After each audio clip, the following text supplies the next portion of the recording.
Hi, this is Sylvia Schaefer, and I am working today on making a mini quilt version of the cover quilt from my new book with C&T Publishing, Modern Scrap Quilts.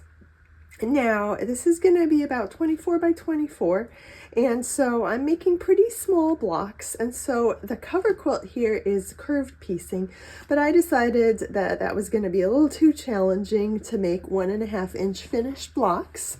So what I'm doing instead is I'm using some fusible web to make these blocks into applique blocks instead. I'm using Steam-A-Seam. I'm using the light Steam-A-Seam 2 version. And what I've done is I've gone ahead and I've traced my blocks onto the paper and I've adhered them to the wrong side of the fabric. And now what I'm going to do is I'm going to cut them out. Now I'm going to go find some other scissors because these are marked as my fabric scissors and I don't want to use those to cut through the paper. Alright, so I've got my paper scissors and I'm just going to go ahead and cut out right on those lines that I have drawn.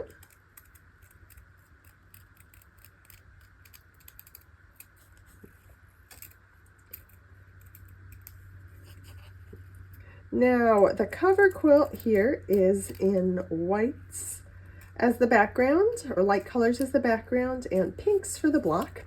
I've decided to try and make this version with a black background and teal, turquoise, aqua blocks instead. So it's going to kind of be the opposite, where I'm going to have the light blocks in the middle and then fading out to darker blocks. So those are my blocks cut out. You can see they're nice quarter circles here. And then what I do is I grab my 2-inch squares and I fuse them on to create my blocks. Quick and easy, really much faster than sewing them all, and not quite as fiddly for a small version of the quilt.